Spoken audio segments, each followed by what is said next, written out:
I'd like to welcome everyone to the Emmaus Borough Council meeting. Please rise for the Pledge of Allegiance. To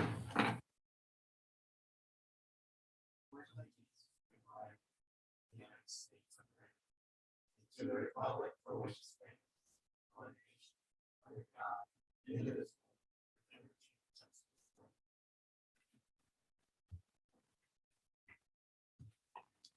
At this time, we'll have personal appeals part one. If you have a personal appeal, just approach the podium, sign in, state your name and where you're from, and you have 5 minutes for your appeal.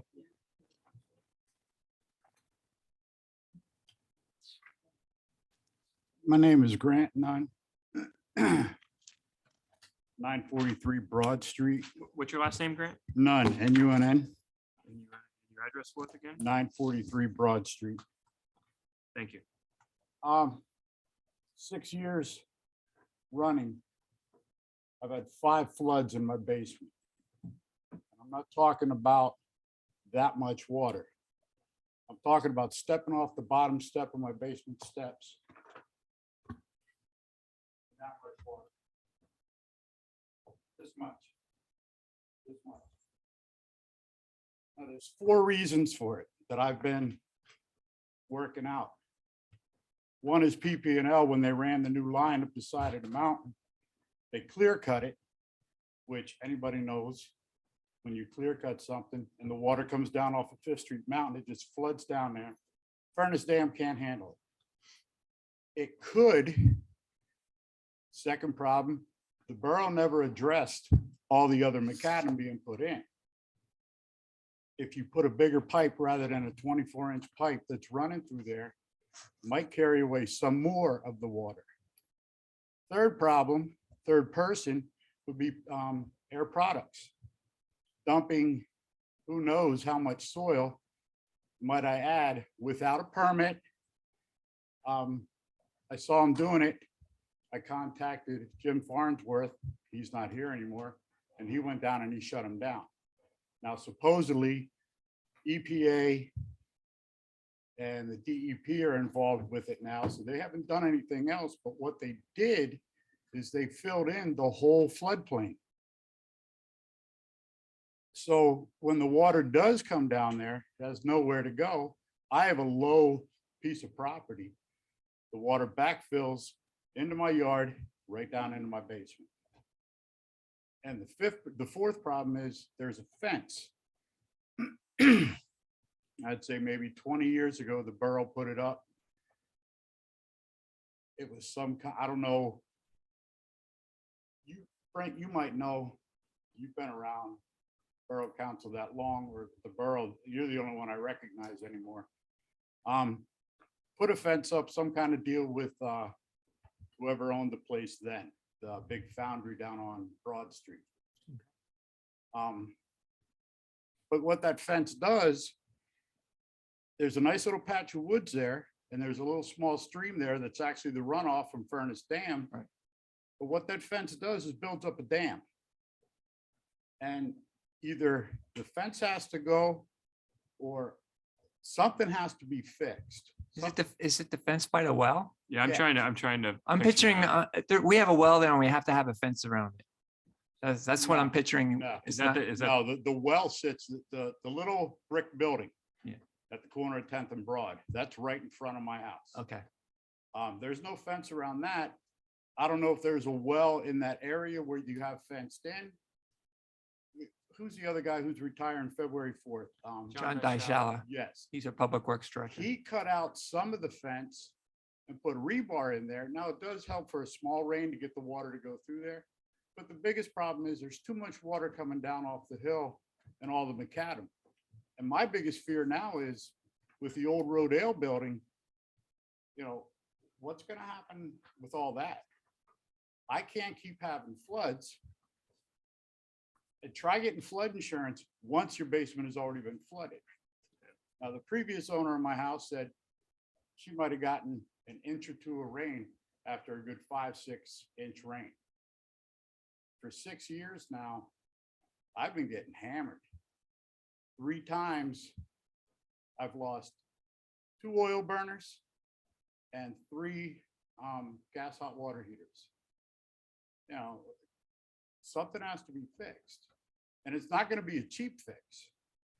Another thing, talk to the guy who owns the 6-unit housing row homes behind me, because when his guys plow, they just push the stone up against the fence.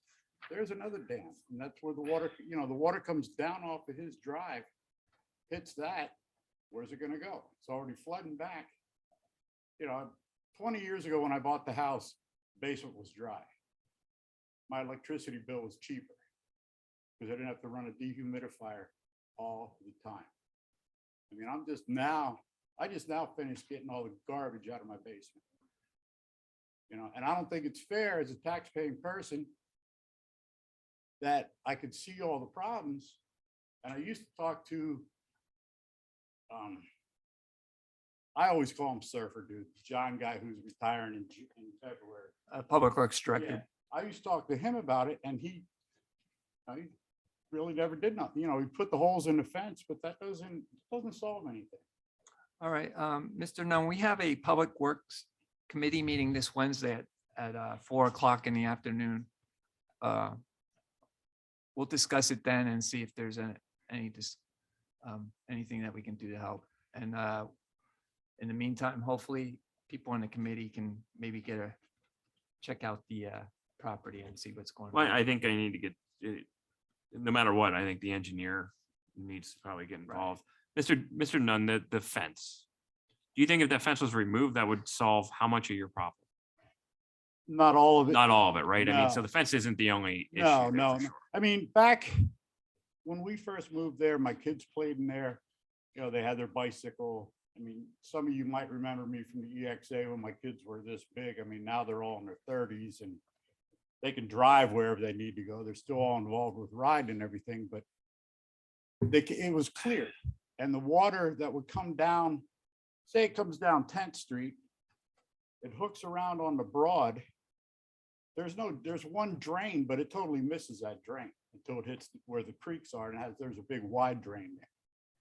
I'm just wondering if maybe I don't want to see the trees cut down, don't get me wrong there, but I mean, if the fence wasn't there, I'd blow the leaves out, so there'd be a clearing. But, Right. with it, there again, air products, dumping all that soil, there's a floodplain gone. PP&L clear cutting the side of the mountain. That's adding water to Furnace Dam that, never was there before. Now that I'm standing here thinking about it, impressed when they built that new building up there. How old's that? It's not that old. That adds to the water. Yeah. So I don't know. But I want to bring it to your attention because obviously nobody here knows about it. All right, well, we'll get the ball rolling and see what we can do. And could you let me know, just anything? So I have Public Works as my committee. I will definitely follow up. You have your number there. That'd be great. I'll put Yeah, down. put it on there. You don't need to tell us what it is here. Thank you.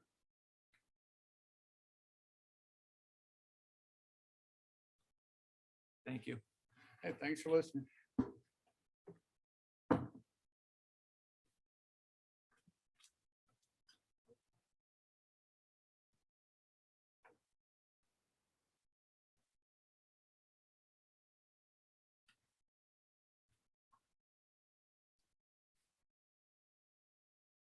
Lynn Donches, 559 Minor Street. I just have a request about when you go over the unfinished business and these votes this evening. If you could specify what's changing as far as the parking and what percentage the 7.7115 mils means as far as a tax increase, if it is an increase. I'm sorry, Lena, I didn't hear the last part because of your mask. Sorry, I forgot. Just to be specifying what the changes are as far as the ordinances that you're voting on, as far as the parking changes and what they Okay. are.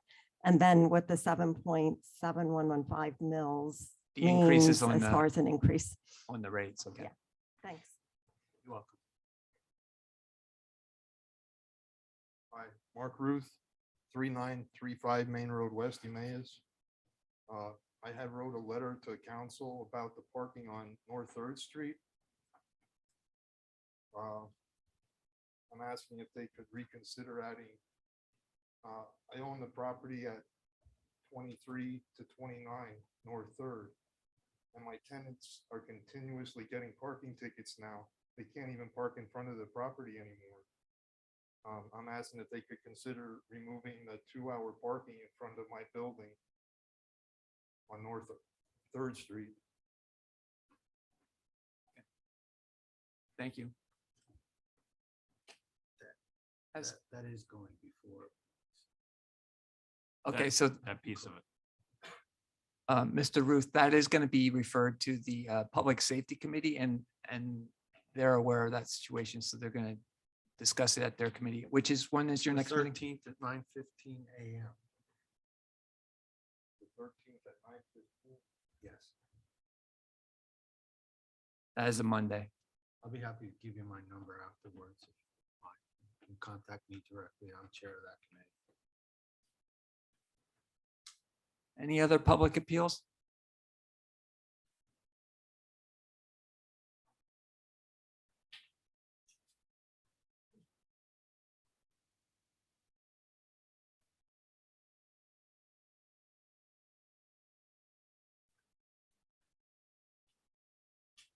Elliott. I'm here on behalf of the business 318 Main Street. To just talk more about the parking. Ms. Valley, can you just pull the microphone closer to you, please? Thank you. Perfect. I just want to talk about the parking being changed to 3-hour downtown. It's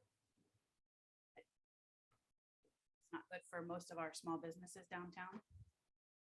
But just want to hear what everybody has to say at that time. We're here. 3 hours is too much for small businesses, unfortunately. Most of us are 30-minute, 15-minute, maybe an hour at most. It's just going to hurt our downtown businesses. We have tenants that are parking on our main streets for 6, 8, 10 hours in front of our businesses, unfortunately. So I just don't agree with it. Is that all? That's it. Thank you.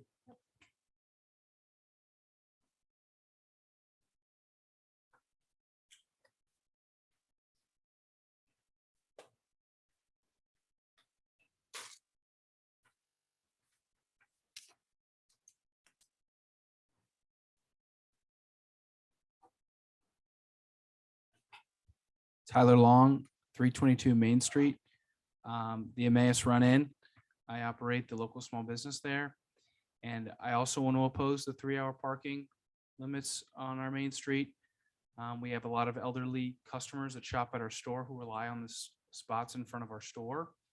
And if we increase those hours, or increase the limit to 3 hours, the elderly don't have access to those spots. And I just believe we could get a little bit more rotation as far as people parking in those main spots to our store. I think would be a little bit more beneficial for the downtown and for the people that need those spots ultimately. Thank you. Thank you.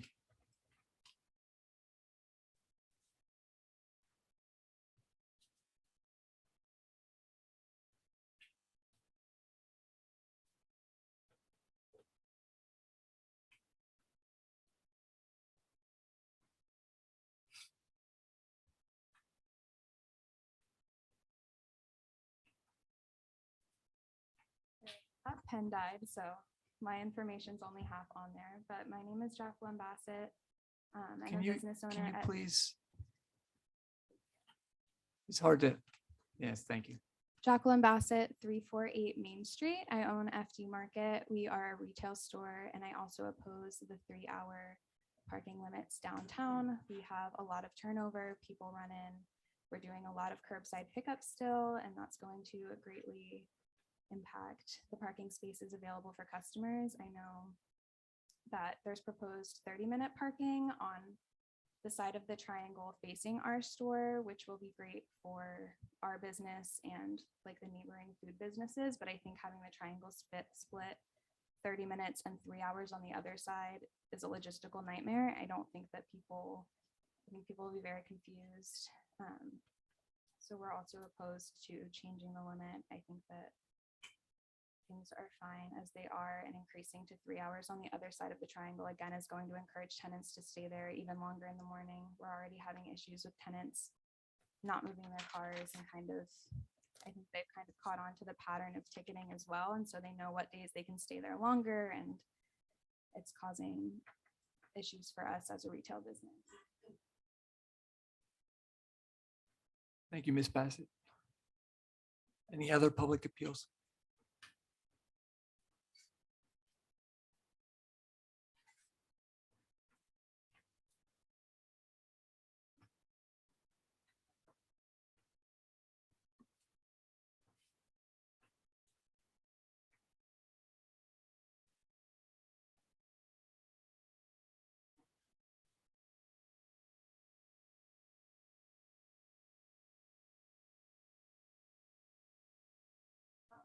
My name is Cindy Fitzpatrick. I own Conversational Threads on the Triangle.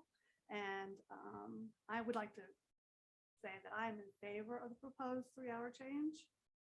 As a small business, I've always been against the 2-hour limit because I have classes that are 2 hours long. And for people to park on Jubilee Street and haul all their supplies to the shop is very inconvenient for classes.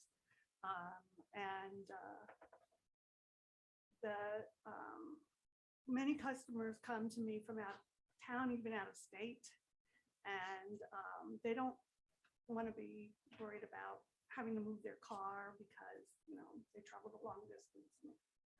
We also have groups that meet at the shop for longer than 2 hours. We have people who come and just sit and hang out at the shop for more than 2 hours. So the 3-hour parking would be a boon for us. I would just like to point out that there are more 30-minute spaces on the Triangle in the proposed plan than there are 3-hour spaces. And so I just think it would be eminently fair to have 3-hour spaces. Thank you. Any other public appeals?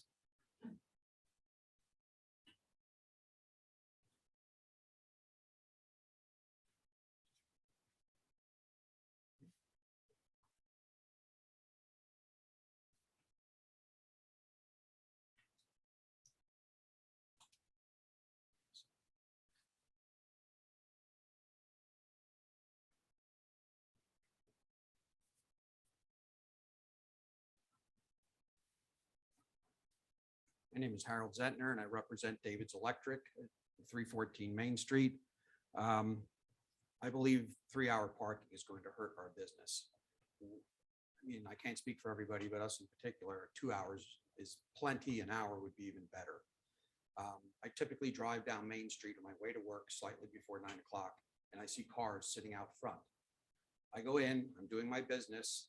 I'm going up front helping customers. Those same cars are there. I go back in the office. I come back an hour later to help another customer, so forth. The same cars are there. They're residents. This is just going to add to them staying longer because they know what their limits are. So I feel 3 hours is a mistake in most cases. I'm sure there's some that might benefit from it, but I think the majority will not. Thank you.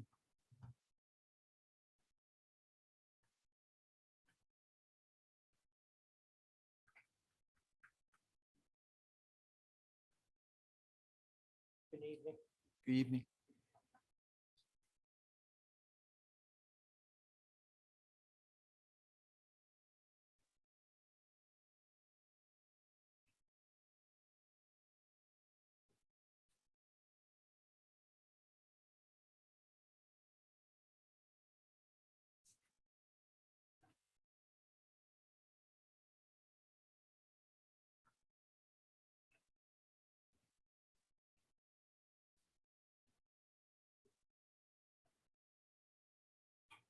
Good evening. Yeah, I have the new nail salon, Destiny Nail Salon. Can you state your on- name and your Oh, address, please? My name is John Eiley, Iley. Address is 348 Main Street, Emmaus, PA. Okay, we have the nail salon. We've been there about 2 years now. Most of our services are about an hour or two. The 2-hour limits have been working out fine when they were enforced. And I see the need for a few 30-minute spots for the short-term businesses and all. But on my proposal is to leave it at the 2-hour parking and maybe designate a few spots for in that store area where they need it. Definitely 3 hours is a way too long, because what we have is if we go over the 2 hours with our customer, like a husband and wife come in and they get both services, it's going to go over. We just have them move the car to another spot, so it's not taking up the same spot. Or we tell them ahead of time, if it's a longer service, to like park over here by the police building and stuff like that, which that's where we end up parking most of the time. So I suggest we leave the parking the same and maybe add a couple quick turn spots for the other customers.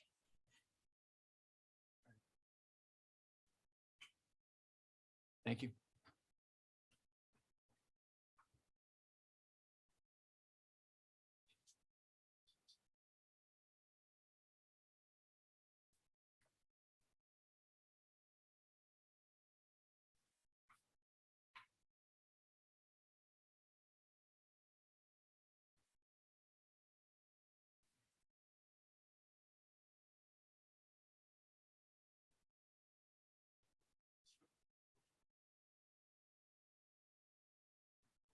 Good evening. I'm Jamie Bassett.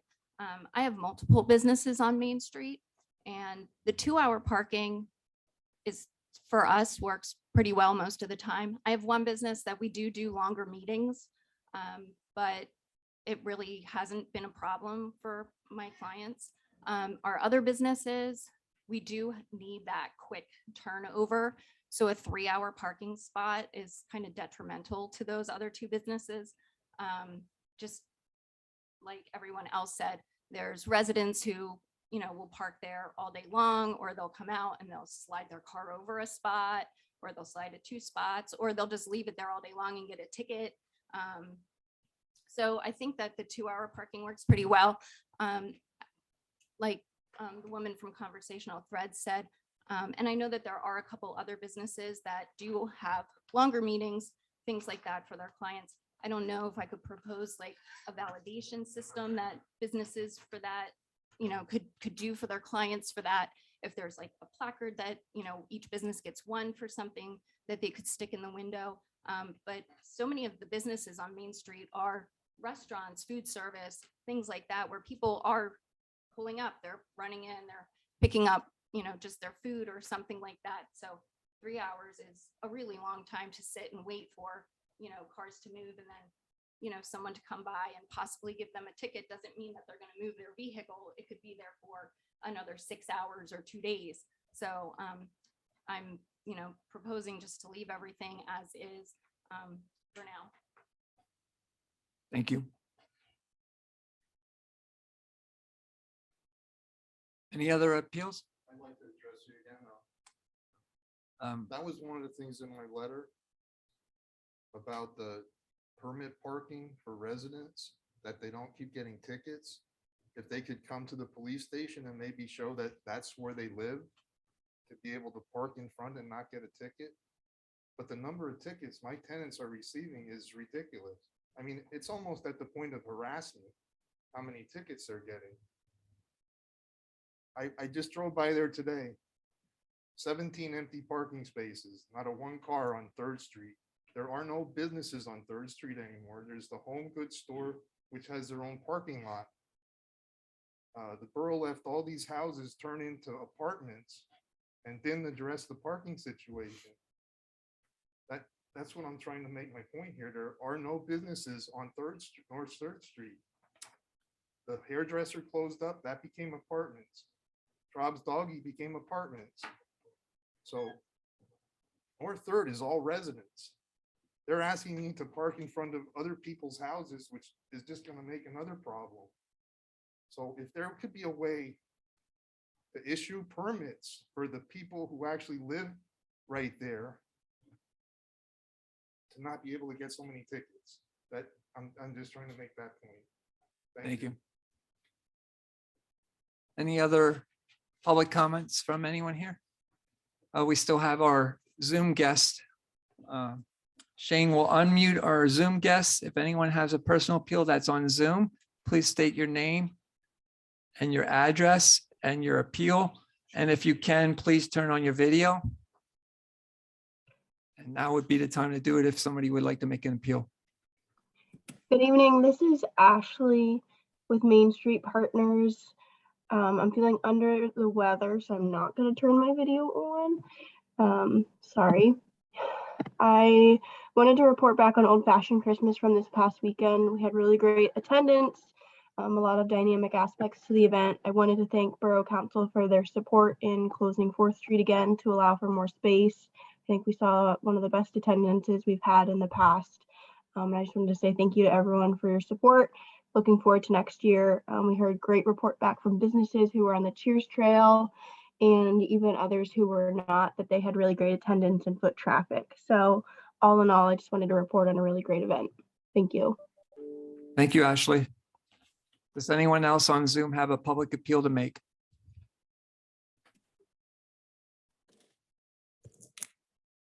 Hi, this is Nick Tranguch. I'm co-chair of the Emmaus Business Development Committee, and if Borough recall, we read a survey results regarding the parking survey that we did for the downtown area. And I just want to point out that one of the survey results, specifically question 6, summarized the responses to limit the parking hours to 1 hour, 30 minutes, or 15 minutes. There was no responses above 1 hour. So I just want to make that comment as you potentially reconsider the parking ordinance. Thank you, Mr. Transguch. Anything else? No? All right, thank you. Anybody else on Zoom who would like to make an appeal?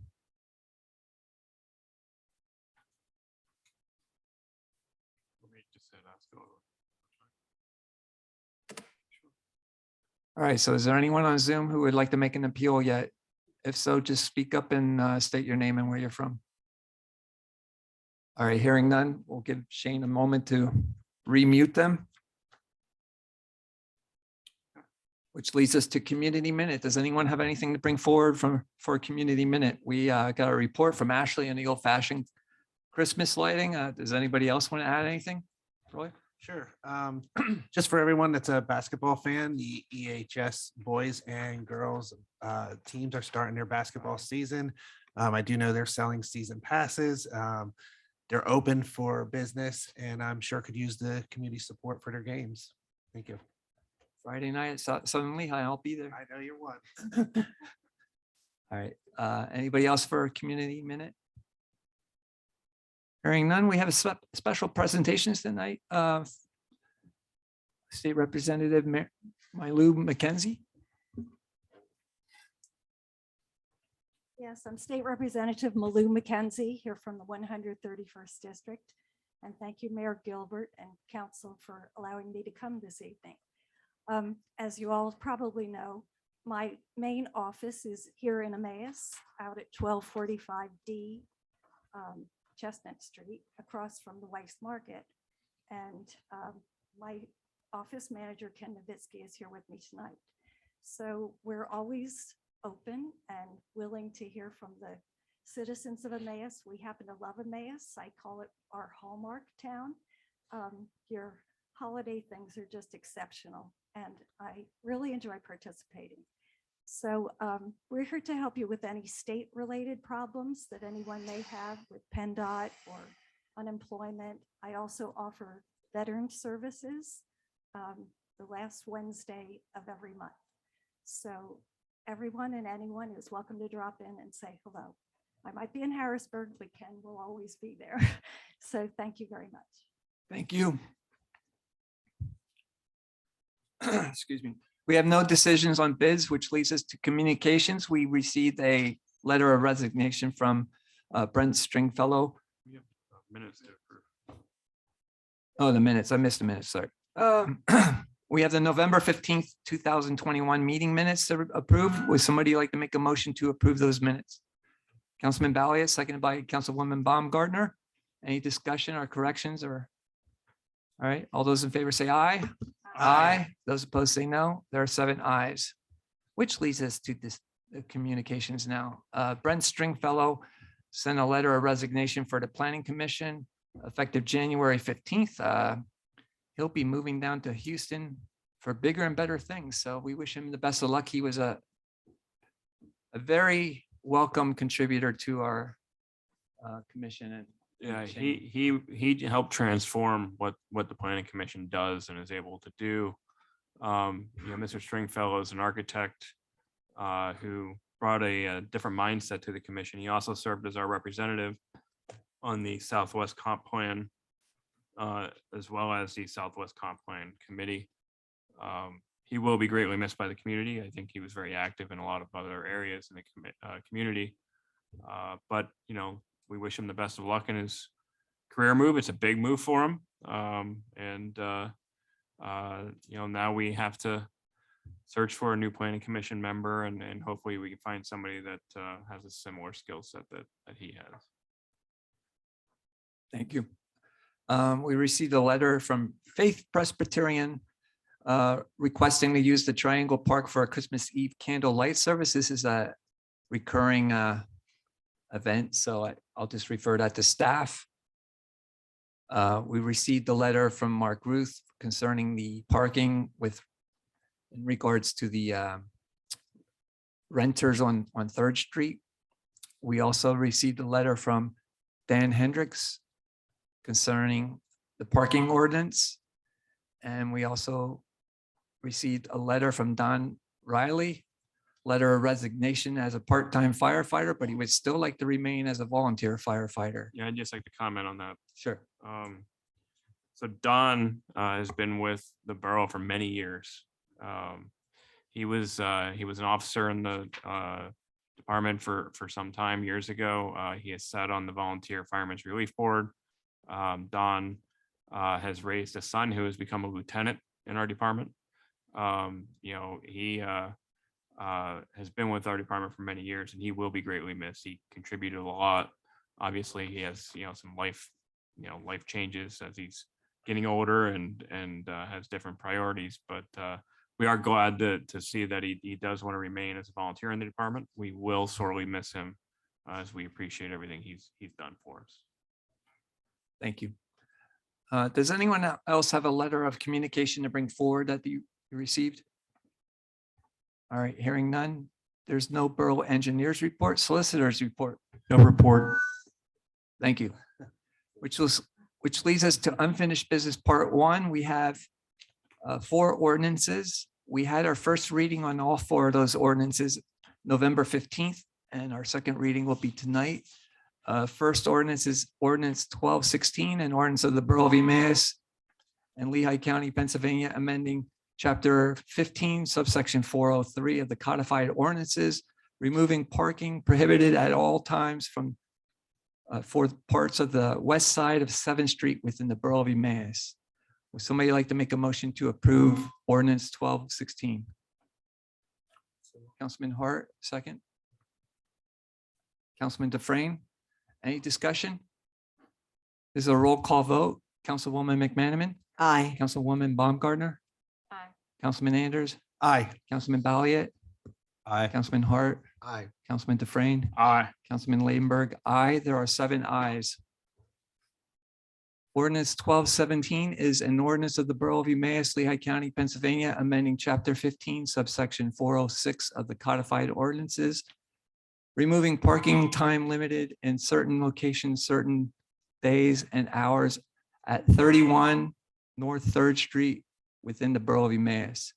Would somebody like to make a motion to approve ordinance of 1217? Councilman Hart, seconded by Councilman Dufresne. Any discussion? Roll call vote. Councilwoman McManaman. Aye. Councilwoman Baumgartner. Aye. Councilman Anders. Aye. Councilman Balliet. Aye. Councilman Hart. Aye. Councilman Dufresne. Aye. Councilman Ladenburg. Aye. There's 7 ayes. Ordinance 1218, an ordinance of the Borough of Emmaus, Lehigh County, Pennsylvania, amending Chapter 15, subsection 801-804 of the codified ordinances, snow and ice emergency. Would somebody like to make a motion to approve ordinance 1218, Councilman Hart, seconded by Councilman Anders? Mr. Chairman, would you like to just give a briefing Yes, on this what the is- ordinance is? This is a process that we've been working on for the past 4 months with the police, fire, and ambulance to designate the areas in the borough to allow egress for our emergency vehicles during snow and ice storms. After careful consideration, the attached ordinance with the designated streets was recommended to change our former ordinance, which had some different streets. So with that, I would pass that on for approval. Thank you. All right, this is a roll call vote. Did anyone else have any questions or comments? No. Councilwoman McManaman, Aye. Councilwoman Baumgartner, Aye. Councilman Anders, Aye. Councilman Balliet, Aye. Councilman Hart, Aye. Councilman Dufrain, Aye. Councilman Ladenburg, aye. There are 7 ayes. We have ordinance 1219, an ordinance repealing part 4, chapter 15, subsection 406 of the codified ordinances, parking time limited in certain locations, certain days and times, and replacing the entire section with amended street days, hours, and parking time limits. Would somebody like to make a motion to approve ordinance 1219? Councilman Hart, seconded by Councilman Dufrain. Mr. Chairman, since we have so many in our audience in reference to this ordinance, would you like to give the history and the background? And also I'll make a few comments with regard to our lively debate last meeting. Sure. So, Yeah, several comments and Mr. Pepe, it might be helpful to put the diagram up there showing the 30-minute and the 3-hour parking. Do you have it? I have it. I don't have it readily available, Alright. Mr. Hart. First, I would like to thank everyone who showed up this evening for expressing your opinions concerning this matter. Hearing appropriate concerns from the public in our council meetings and council committees is an all too scarce, valuable feedback commodity that we don't often get. So thank you for being here. Not only is it an opportunity to receive some more grassroots and ground experiences of the citizens, but a wonderful opportunity for council to in turn educate you as to what went on up until this point in time that we made this particular recommendation. So it's a two-way street of educating each other. I would suggest it's a much better beneficial opportunity than having discussions and debate on social media. Ordinance 1219 is perhaps just that. I would further characterize it from council's perspective as under the heading of no good deed goes unpunished. It wasn't our idea that we pulled out of the air.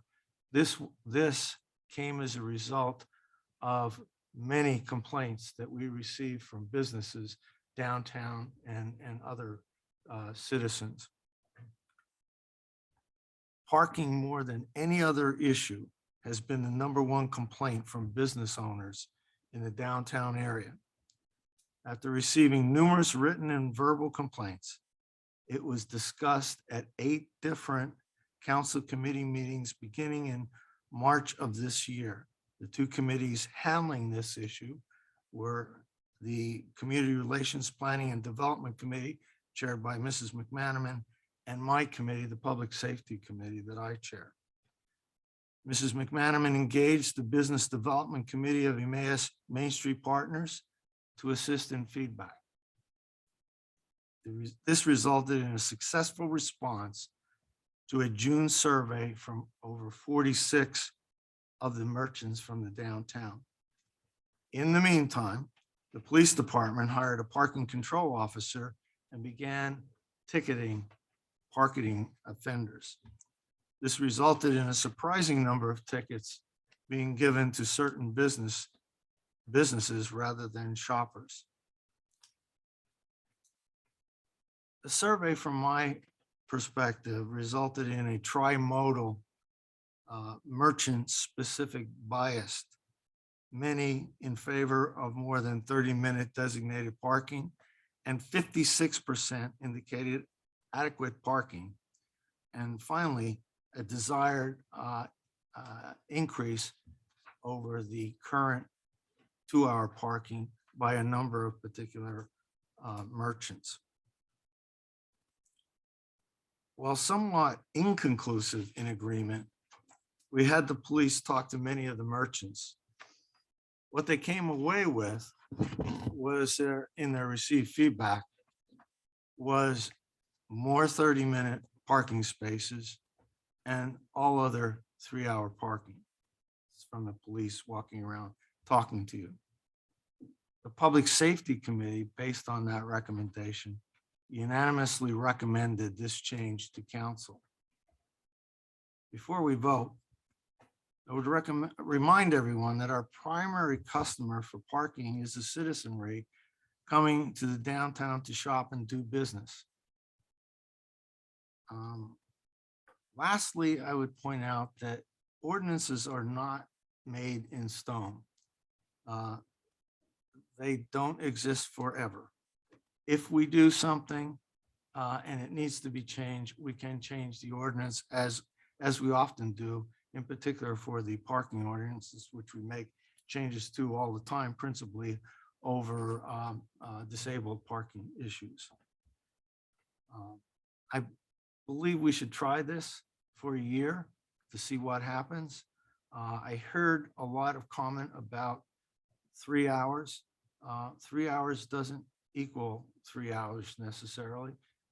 It means that someone can go in that space, do whatever they need to do, come out and leave. With that, I'd like to make a motion to approve ordinance to 1219. We already have the motion in a second. So, with the motion still on the floor, does anyone else want to comment? Councilwoman Baumgartner?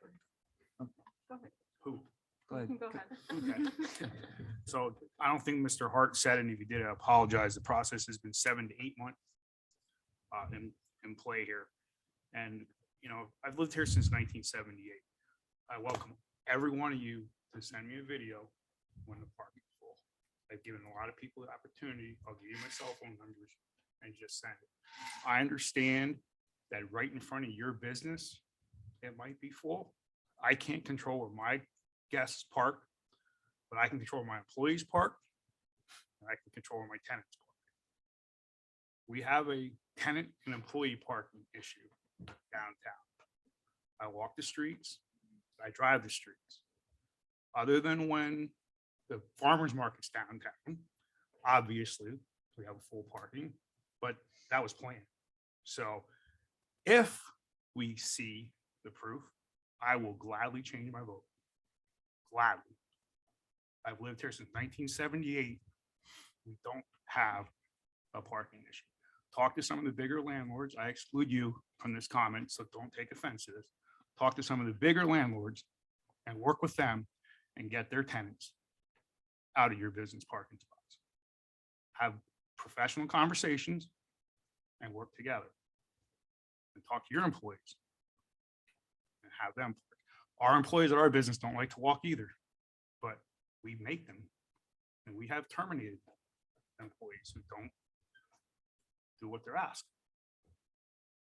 They're for our customers. We understand what you're doing. I don't want to hurt any of your businesses. If you have 55 videos of full parking, please send them to me, and I will propose the change. I don't think this is going to affect it as much as you think. When Wawa came in, Wally's is going to close. 7-Eleven is going to close. McDonald's going to close. This is going to close. Don Juan's is going to close. They're all still here. Burger King came in. So it's not always as bad as we think. If it is, I'll change my vote. I promise that. Give it a try. Any other comments? Councilwoman Baumgartner? I just wanted to comment that, I mean, even though ordinances aren't forever, there is definitely a cost to them. We would have to replace signs and post signs in certain areas. And so my concern is just making sure that we're also considering, and this may have been the case. I know that I was on CRD, so we did take part in the survey aspect. So I'm not sure exactly how much was done on the public safety side once your thoughts were in putting this ordinance together. But my thought is we also need to keep in mind that businesses may not be permanent, right? They're not long-term. And so are we also considering strategically where the 30 minutes makes sense long-term, no matter what business is there versus, 2-hour or 3-hour parking. And if there is a situation where there is a business that's currently in a spot and they require an extended period of time, do we have any short-term solutions that might help bridge that gap versus a need for maybe a 3-hour parking? Was there an investigation into why there might be a need for 3 hours versus 2 hours in general for the places that were allocated 3 hours?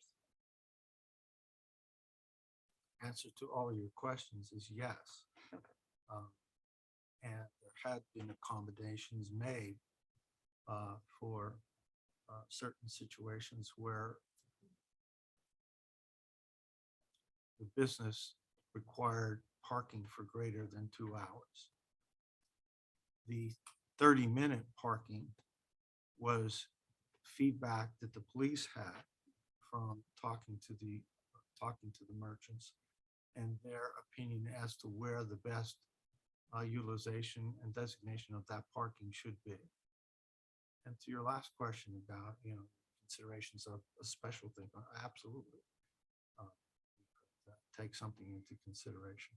But I think it was done with the best interest of all and to keep it simple for the citizenry parking there who are coming down to shop and do business in the downtown. Any other comments, questions? Can I respond back to also to Councilwoman Baumgartner? I thank you for saying that. The one thing that is changing here too is there's going to be more signage, correct, Shane? So it'll be more clearly identified. We do have the parking officer now who's given out hundreds of tickets. I told our current police chief, you don't need to count them for me. I believe you, hundreds of tickets. Enforcement wasn't happening for a period of time here because we didn't have an officer dedicated to that.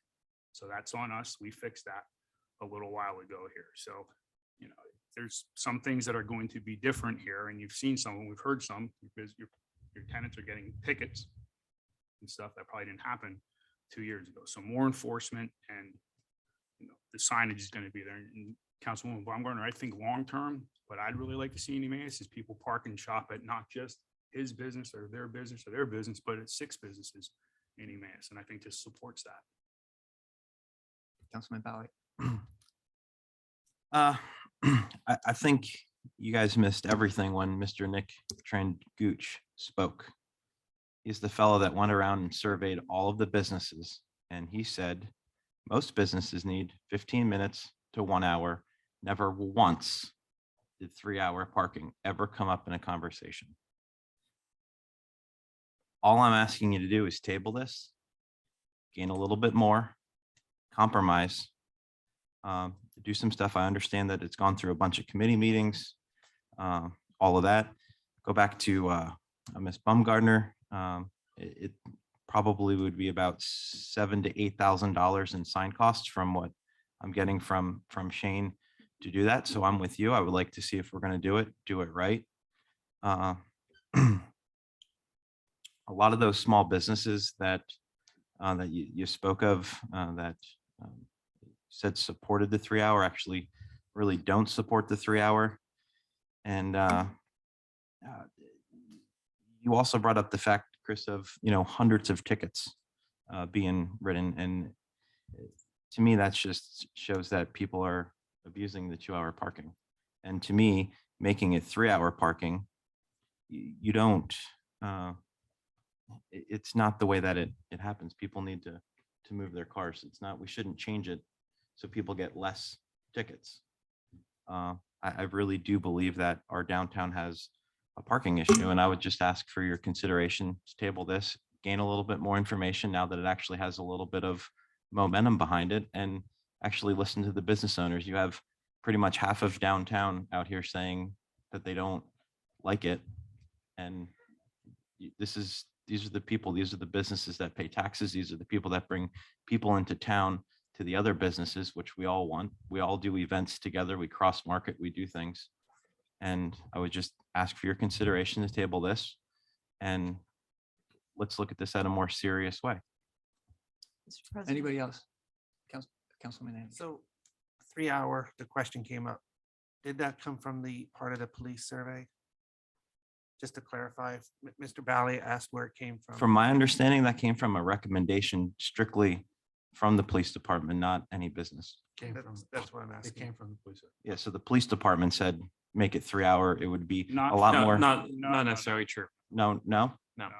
What he said was he thought you should take a look at 3 hour. However, he emphasized very clearly that that is a decision of Borough Council. So it's not necessarily true that the police department said you should make it 3 hours. I just want to make sure that we're. Stand clear with corrected that. then.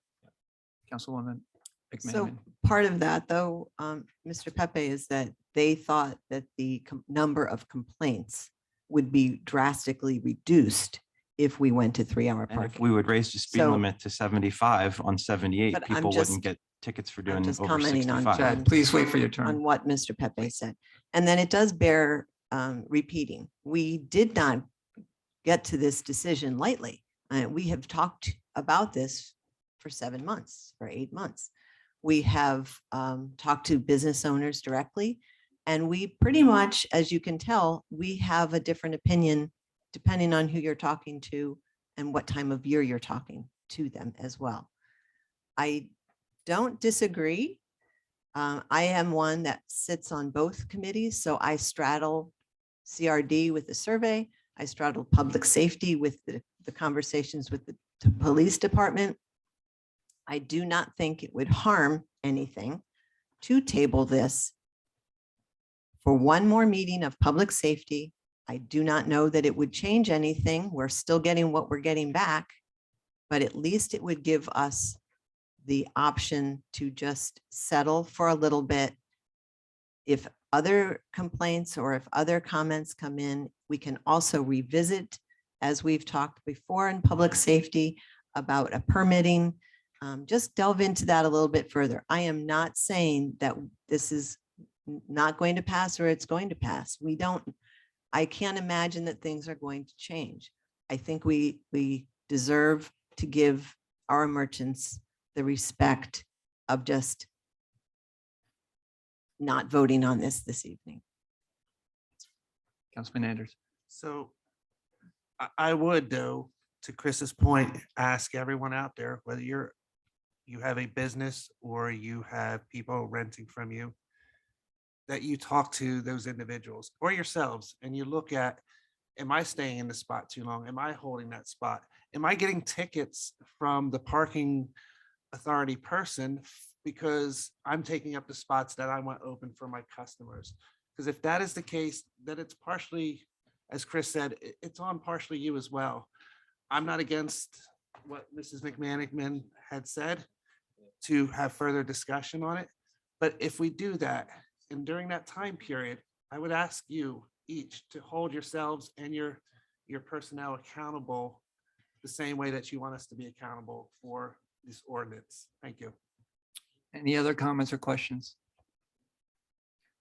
I was just going to also agree that I think we should table this just because there's a lot of feedback that we're getting that we might want to make sure we are certain moving forward, since this will be a commitment that has a financial impact on us.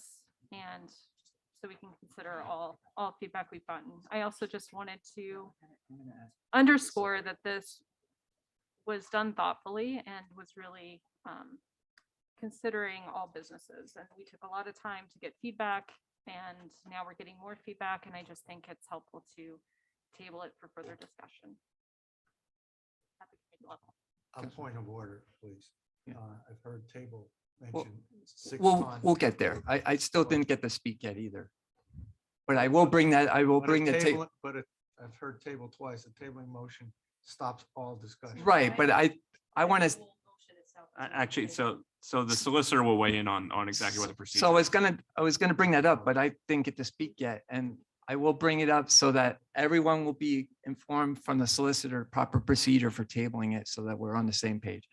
But I just wanted to say that we had a very, very lively debate, and pretty much everything that was brought up tonight was brought up 2 weeks ago and then some. I do remember during the debate. Now, I'm not on the committee, so the debate was where I heard most of the information. I do believe there were some residents asking for longer than 2 hours because they had to have people go out. So I do understand that we do have some businesses where they need longer so they don't have to go move their vehicle. And I think worse than anything for a business would be having a customer getting ticketed. I know sometimes I don't go into Allentown because I'm worried about getting a ticket. So I don't shop there sometimes for certain stores downtown. So I think that's an issue too. So having a 3 hours and not having them to move their vehicle is a convenience for some of these stores, businesses, but not everyone. One thing I did bring up is, and Councilwoman Baumgartner touched on it, is that the business that is there now may not be there in 3 years. Well, the way we'll have to address that is each individual spot will have to be brought forward. Maybe we do them in maybe bi-yearly or something and put them all together. So we're not spending money advertising for all these different ordinances, but put them into one ordinance. Sort of like we do with handicap parking once a year. They have to reapply for it. Is that right, Shane? So if that handicapped person no longer lives there, that handicap sign disappears. So maybe that might be something we can do in the future too. I definitely agree with tabling it. And then with that being said, I will turn it over to solicitor for the proper procedure. So at this point, this motion has already been made and Correct. seconded. So unless those who made the motion wish to rescind it, it does have to go to a vote. Okay. Or, oh, it has to go to a vote. Unless they wish to, unless those who made the motion wish to All rescind right. that So and the table it. motion was by. Mr. Hart Hart and and then Dufresne. seconded by Mr. Dufresne. So do the motioner and second wish to Rescind their. rescind their No. motion? So it's going to force a vote. So it will force a vote, and it's any more discussion. So we will vote. If the vote is no, then it can be, a motion can be made to table it. Yeah, so I just want to put on, I just want to let you know, you vote no, that means this current ordinance as it is, it's completely off the table. And you're starting from scratch with it. So it's got to go through 2 more readings. then. It would then have to be Yeah. re-advertised and redone. That is correct. So the only, if we do table this, the only thing that will change is we'll have to re-advertise it when we bring the ordinance back to council. So No, we will. Not if it's tabled. What if they make amendments to it? Then you still have to re-advertise that. Okay. Any right. changes would have to be Okay. re-advertised. So there is no motion to rescind the, all right. Roll call vote, Wait, I'm sorry. roll call vote. I just had it, I Y- had another comment, Oh. a question to ask.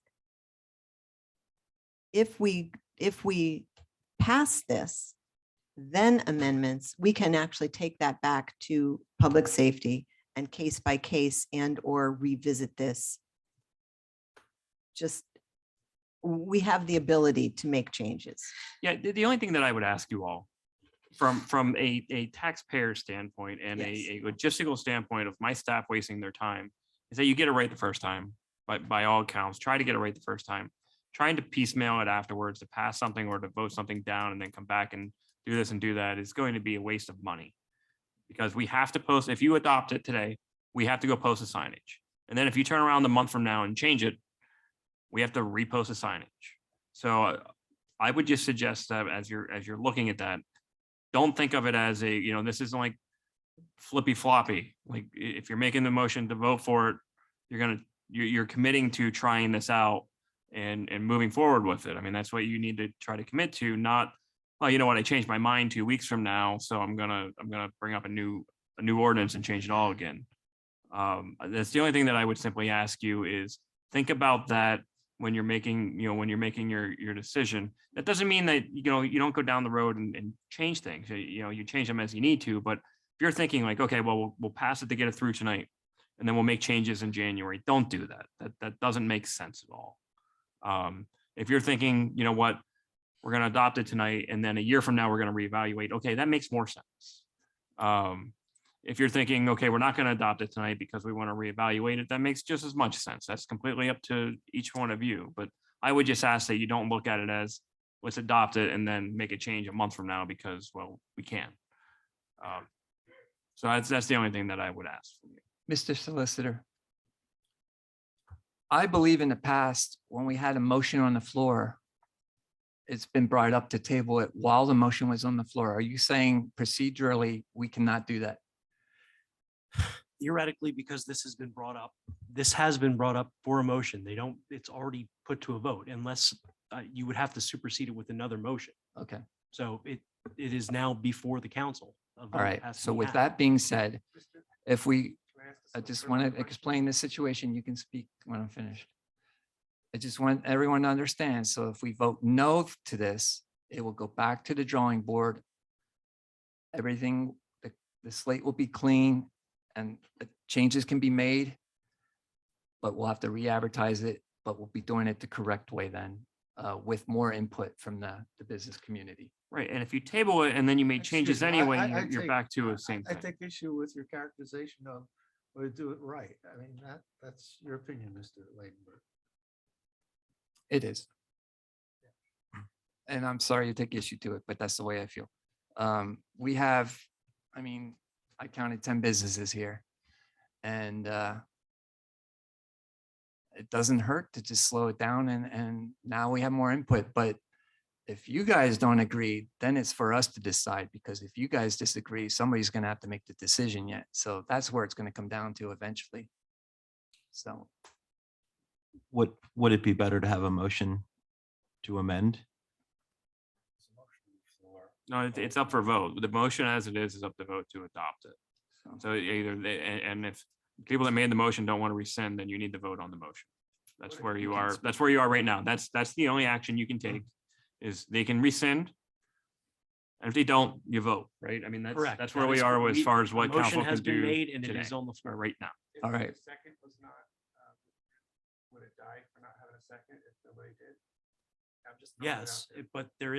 but it's a motioned and seconded already, if I'm correct. Right, but if he rescinds his second, what happens? Mr. There's- Frame would have to what is- rescind his second. Yes. So you table something, what's it get tabled for 35 years? No, you have to Next bring it up meeting. next meeting. What are we gonna change our mind in 2 weeks? This was an 8-month process. There's, no matter what decision I make in life, unfortunately, somebody's gonna feel they're negatively impacted and somebody's gonna feel they're positively impacted. There's just too many people involved. I agree, and that's what I just said. They're not all going to agree, and we're going to have to make that I've been decision. asking business owners, and I have friends who own business downtown, send me the video. We all video every time somebody sneezes. I haven't had one. I haven't had one. I'll give you all my cell phone numbers. I haven't had one. All right, so from what I understand, we got to take a vote here. If there's no other comments, it's a roll call vote. Sorry, the public cannot speak anymore. You had your chance during public appeals. We do have a second public appeal. You can speak then. Roll call vote, Councilwoman McManaman, Aye. Councilwoman Baumgartner, Nay. Nay. Councilman Anders, No.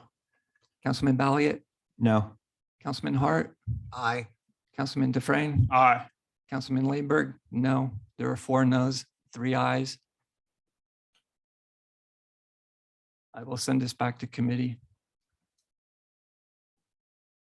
to be worked on. And that means the businesses, you need to participate and you need to be there with your input. From what I heard, there was everyone was against the 3 hours, one was in support of it, and then the 30-minute ones interspersed or more geared towards specific businesses. So that's a base to work from. And if people can't agree, then it's going to be the committee that makes the final say. So I'll refer that back to the committee. And with that, we move to new business. We have ordinance 1220. It's an ordinance for us to issue a general obligation bond series of 2022. If Attorney Reed is here and Ryan Hottenstein is. Great. is They're the also- professionals. They're the ones that and- put this together. And our solicitor has been part of the process. So, Mr. Gentleman, if you could approach the podium and explain this ordinance that we'll be voting on with regards to the bonds. And Mr. Before we Solicitor. begin, I want to apologize to Attorney Reed. I just got your email saying where the meeting was at. I apologize that I did not respond to that. That's quite all right. I got the response that I needed. Kevin Reed, I will be glad to address the ordinance, but I do know that Ryan Hottenstein is on the Zoom. He is the borough's financial advisor. And I think it'd probably be appropriate for him to start out to give the global picture with respect to the financial aspects of this. And then I would step in to talk about the ordinance, if that's all right. Oh, that's fine. Thank you. Sure. Good evening, everybody. Can you hear me well? Yes. All right, great. I apologize I was unable to make it this evening, but I have a conflict with a volunteer group that I'm working with. The ordinance that you have before you is a bond parameters ordinance for the series of 2022 bonds. As we discussed last month, the projects that are being financed in this proposed ordinance are the Borough Hall as well as the sewer project. The ordinance that you have before you tonight includes a not to exceed parameters amount. You can see that that's attached to the ordinance, and it's significantly higher than what we anticipate or what the borough will actually be issuing. The reason we have to put that that increased debt service schedule in there is really to comply with the State and Local Government Unit Debt Act.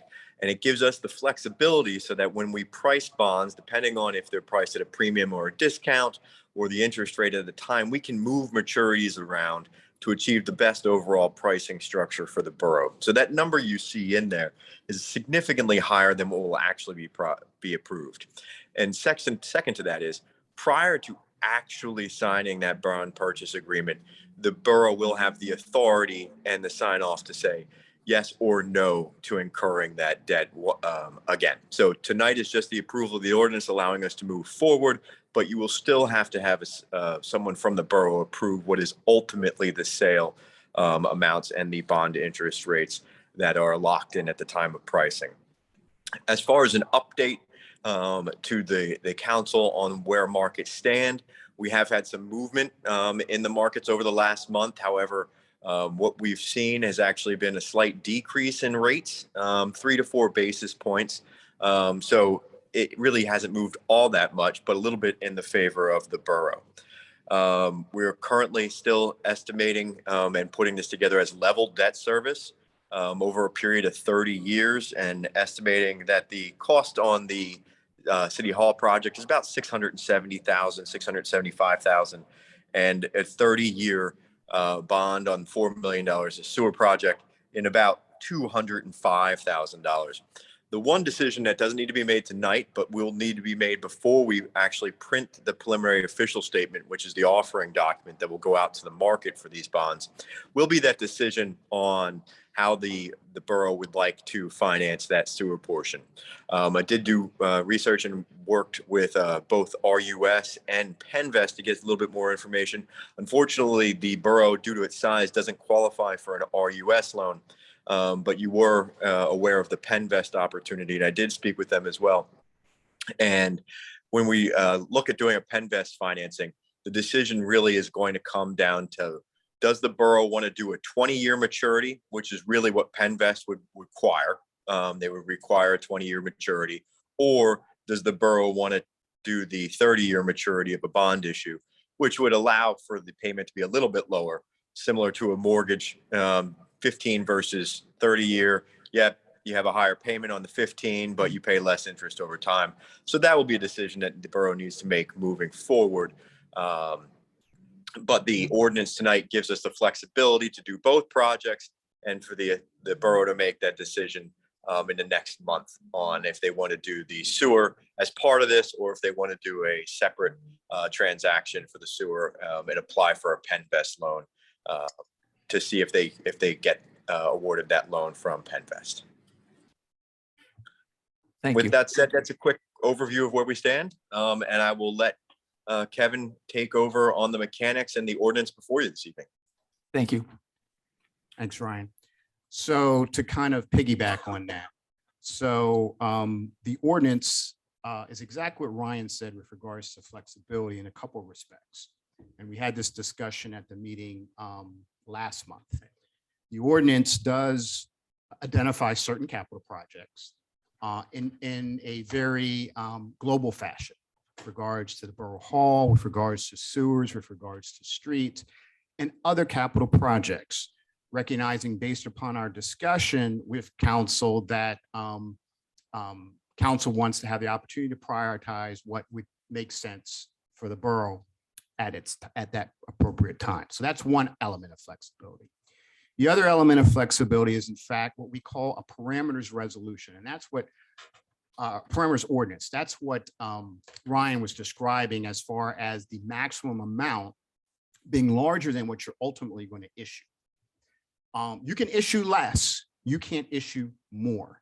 And importantly, the parameter is there is a maturity schedule that is attached to the ordinance. And I believe council has it. It's Schedule A. It's significantly back in the ordinance. It's back after page 27, okay? And that ordinance puts in different principal amounts for each year. So not only is there an overall maximum, there's a maximum per year. And this is required by the state. If you're going to pass an ordinance, any municipality with regards to any borrowing, you need to either have the actual pricing or maximum. And when you issue the ordinance with the maximum, you've got to fall within the maximum when you ultimately price. As Ryan indicated, presently, as pricing is scheduled for early part of January. At that point in time, you would have made decisions with regards to whether or not you want the PennVest opportunity or not. So that would help size what this bond issue would be. And then ultimately, as Ryan indicated, there is a bond purchase agreement and there's an addendum which actually has the actual pricing, okay? Ryan indicated the rates have downticked a little bit here recently. Hopefully that trend holds true so that you can get the best possible rate. Obviously, no one can guarantee that for you, but you are in a general bubble of a good opportunity to get low rates. The important thing to note is that if you take action this evening and you approve this ordinance and then you price in January, we will file with DCED after the pricing and closing the revised schedule. So this schedule ultimately becomes a placeholder, right? Because ultimately what we want on your books at the state level is the actual pricing, actually what you issued. So what we do is we file a document. This is done routinely because of the flexibility that Ryan discussed. It gives you the opportunity to shape the program in the best way that's suitable for the borough. So that's the overall goal here. And I will tell you that probably 95% of the work that I do in this area is parameter ordinances and not what we would call a live sale ordinance. Okay, it used to be the other way around, but I would say probably for the last 7 to 8 years or so, it's predominantly the parameters ordinance as it provides you with the most flexibility. The last thing I'll say and open up for any questions is that the ordinance catches a lot of different actions for the future for the borough. One, it authorizes officers and officials of the borough to sign documents to send to the state. Because if you approve it, there's an approval process for the state. Two, it authorizes officers and officials to sign closing documents.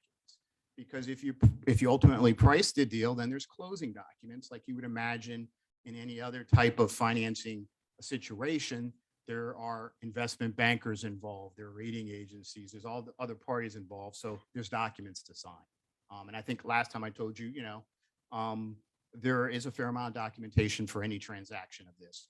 It's true for any borough, township, city, or county, or school district. With that, I will pause and see if there are any questions concerning the process or the ordinance itself. Any questions? All right, Mr. Solicitor, you have anything to contribute? Nothing other than to say that I've worked with Mr. Reed before. He knows what he's doing.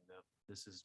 I hope so. That's what he does for a living. Well, no, but this is what he's saying about in terms of providing the notice that you're putting an upper limit out there.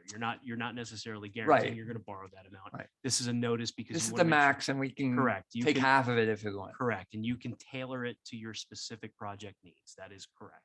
Okay. So- Now, So I guess I do have a ahead. question. So my question, Attorney Reed, is simply the process.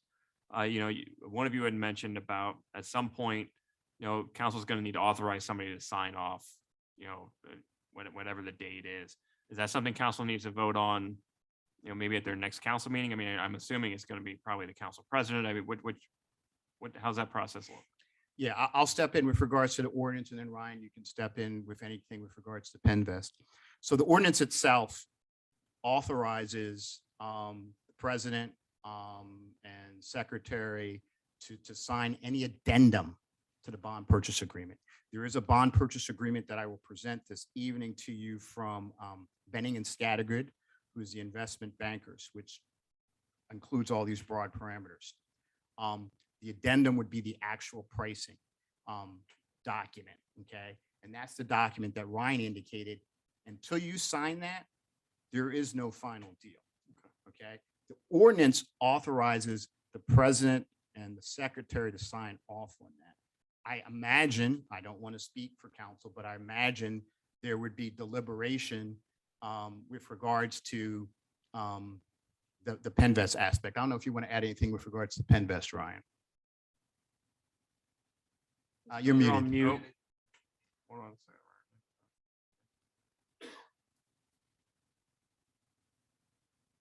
Oh, sorry about that. I was muted. On the Penvest aspect, yeah, there would be deliberation and you would have a significant amount of time before anything happens there, as the borough hasn't even applied to Penvest yet for an application for a loan.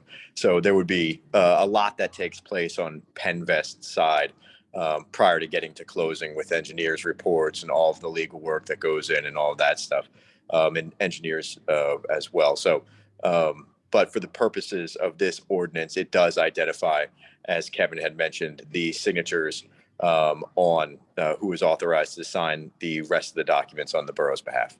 And let me say this, because I think it's an important point of clarification, because it's a very good question. If you decide to go the Penvest route, ultimately, there would be an ordinance specifically for the Penvest, okay? Because this does not cover Penvest, right? So that would have to come back through the normal channels, advertisement and ordinance before you, and then to go through the Penvest documentation process, okay? So if ultimately that becomes the decision of council, there would be another ordinance.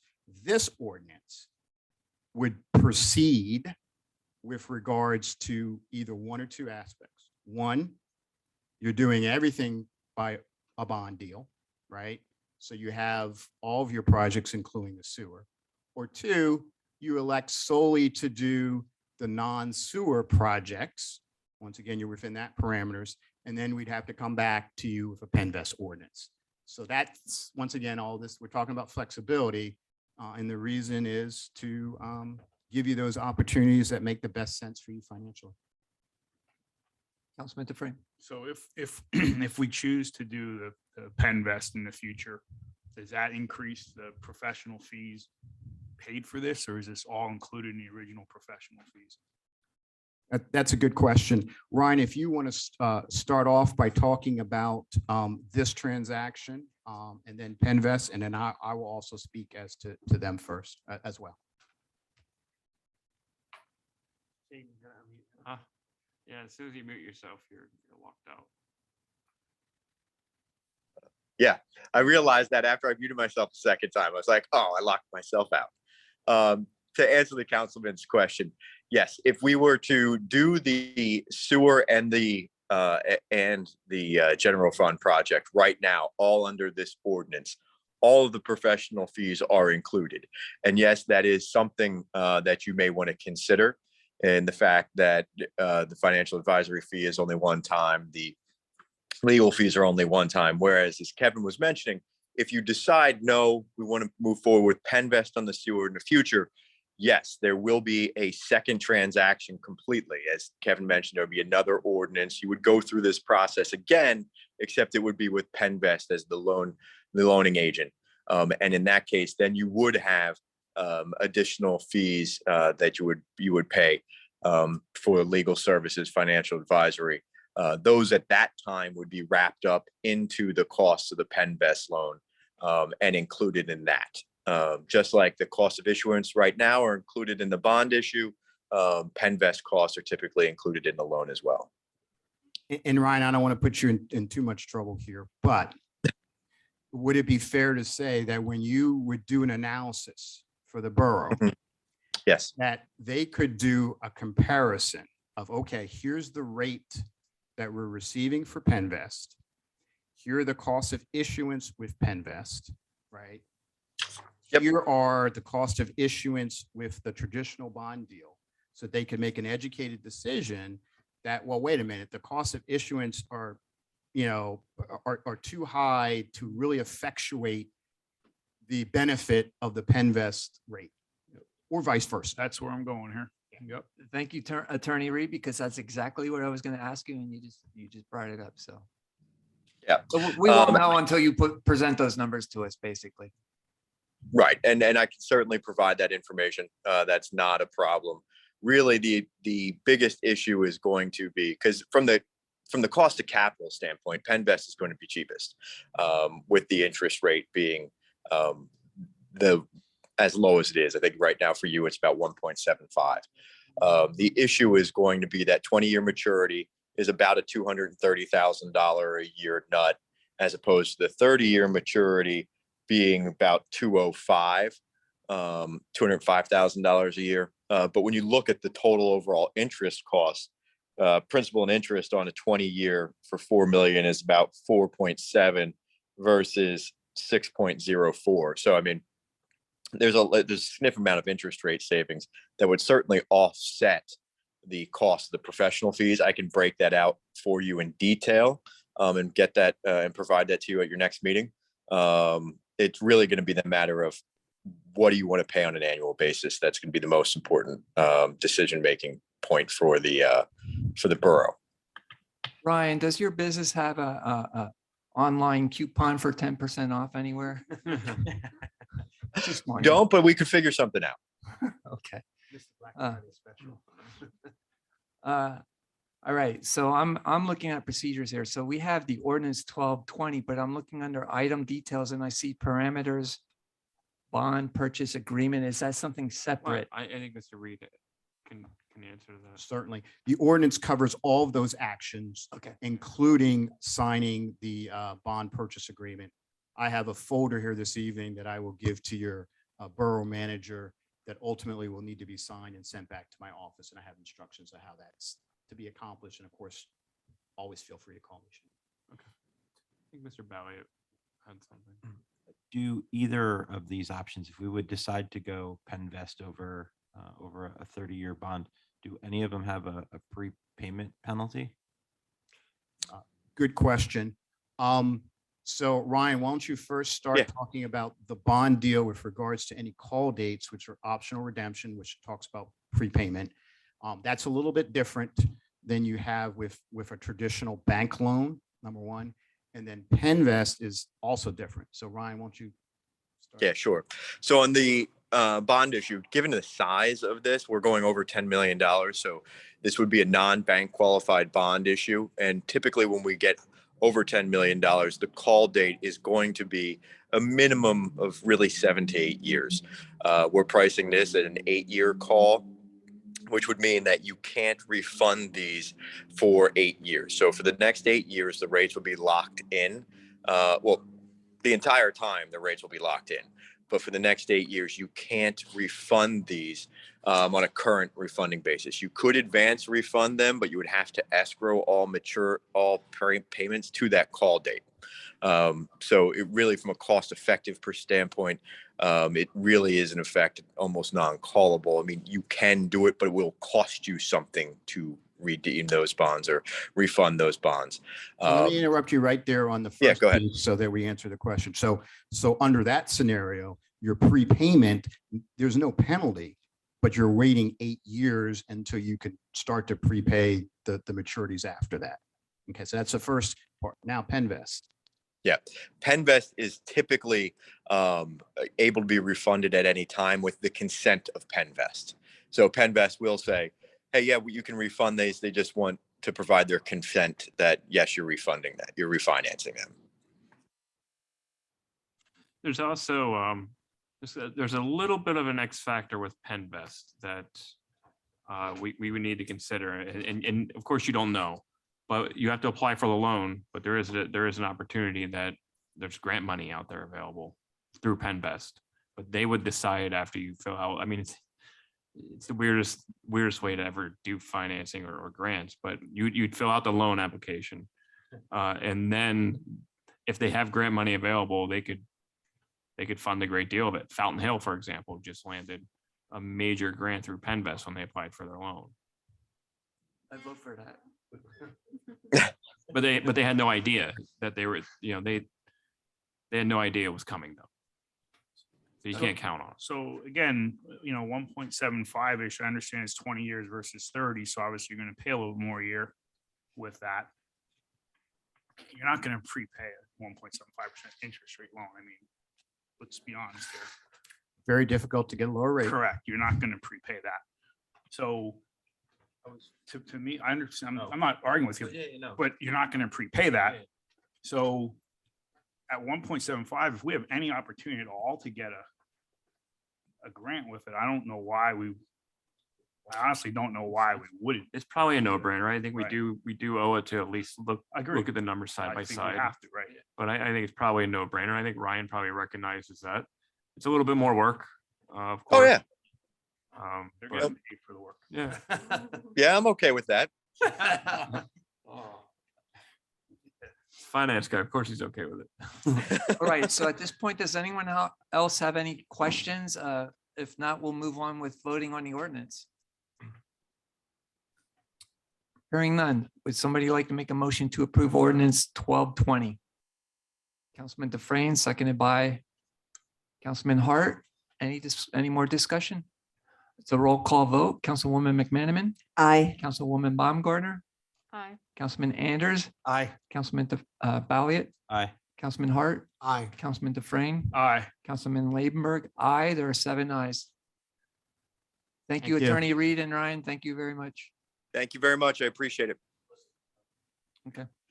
So Brent, you're gonna have to come in another day.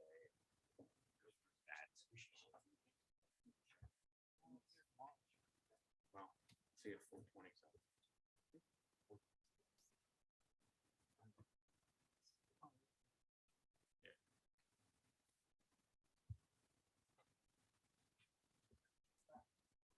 They do. Yeah, they do. He's gonna make sure that the elevator's not. She just can't come in when she leaves.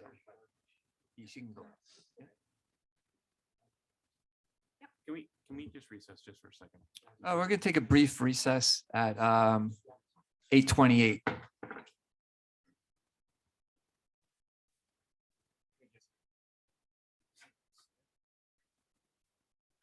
light's not on yet. Okay, there is a light switch there. I know this sign now. He told me I'm gonna have to come in and sign. Okay. You're personally guaranteed. That's why I get the big bucks, my signature.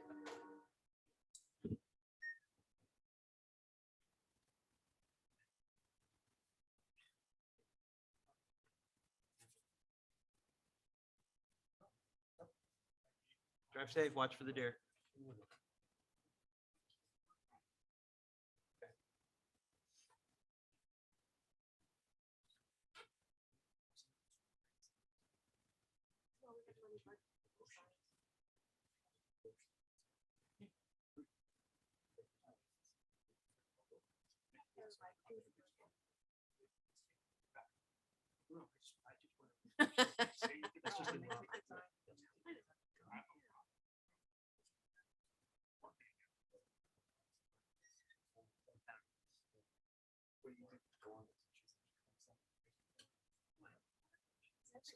That's what I said. It's gonna come down. That's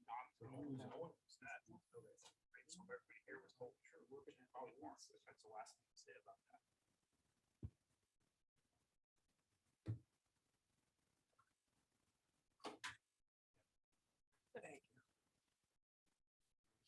Recessed at what, 8:28? Yeah, 8:20.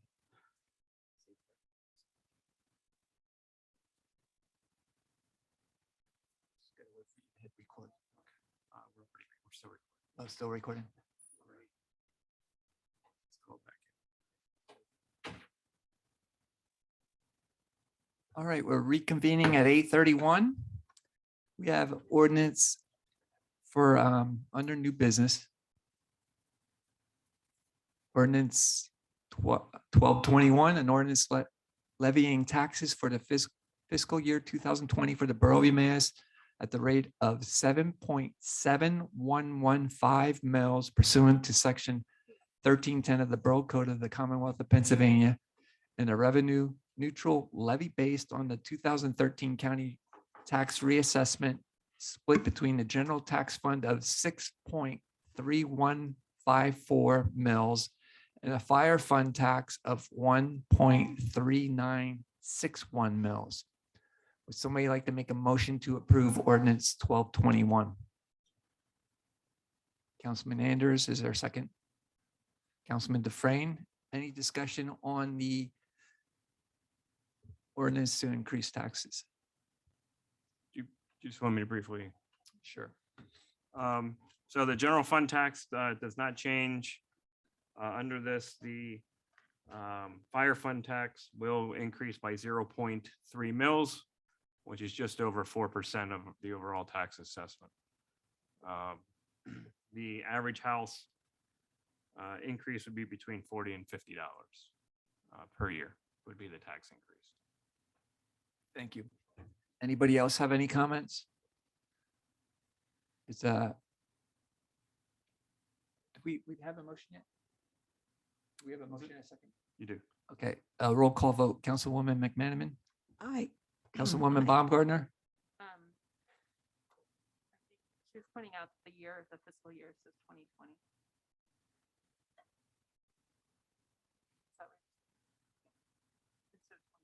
Yeah, it's a misprint on that. That'll be fixed in your advertisement.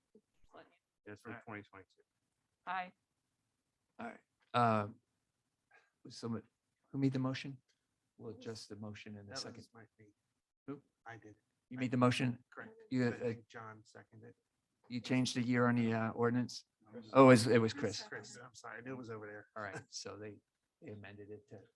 The content of the ordinance is Right. is correct. All right, Councilwoman Bob Gardner, Aye. Councilman Anders, Aye. Councilman Balliot, Aye. Councilman Hart, Aye. Councilman Dufresne, Aye. Councilman Lamberg, aye. 7 ayes. Ordinance 1212, an ordinance amending chapter 26, section 105 and 106 of the codified ordinances dealing with the water rate schedule and the billing and collection procedures for the Borough of Emmaus, Pennsylvania. Would somebody like to make a motion to approve 1222? Councilwoman Baumgarten, seconded by Councilman Dufresne. Any discussion on this? You want to fill him in on this too, Shane?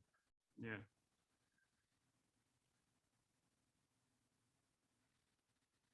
So after a lot of discussion, water rates will be increasing. The average house of 4 people who use about 15,000 gallons per quarter, the rate will go up about $49 per year between the water rate increase as well as the meter rate increase. Now, with that said, you go up from $2.05 per 1,000 gallons to $2.50 per 1,000 gallons. The average in the valley, we have the spreadsheets to show it. The average rate per 1,000 gallons in the Lehigh Valley is over $4. It's actually about $4.25 per 1,000 gallons. So we're still going to be around, a little more than half of what the other Lehigh Valley rates are for water. There's a lot of reasons why the increase is needed. As we've talked and discussed many times, there's a lot going on with the water system and the needs of the water system. Thank you. And I do want to note that we still will be the lowest in the Lehigh Valley, even with the increase, we're still the lowest water rate. All right. Ms. Baumgartner and then Mr. Dufresne. All right. Any more discussion? This is also a roll call vote. Councilwoman McManaman. Aye. I'm getting tired now. Councilwoman Baumgartner. Aye. I almost called Roy Councilwoman last time. So Councilman Anders. Aye. Councilman Balliet. Aye. Councilman Hart. Aye. Councilman Dufresne. Aye. Councilman Ladenburg. Aye. There are 7 ayes. All right, guys, we have one more ordinance. It's ordinance 1223, an ordinance in accordance with 8 Pennsylvania CS subsection 1304, establishing a special road fund for the borough of Emmaus. Would somebody like to make a motion to approve ordinance 1223? Councilman Balliet, seconded by Councilman Dufresne. Want to just give a brief Yeah, explanation? so let's be very clear. There's no taxes established with this. All it does right now is it establishes a fund in your accounting system as a special road fund. So you can take money and put into that fund that can be exclusively used for the road fund. If for some reason in the future, Borough Council was to establish a tax, this would be the fund that the tax would have to go to. And the fund is treated like any other special fund, such as your water and your sewer fund, where the monies that are received into that fund are exclusively used for that fund. While other funds can borrow from that fund, they must repay it. They can't take the money on a permanent basis. You can transfer money permanently from the general fund into that fund, but you can't do it vice versa. And I believe the intention of council is to at some point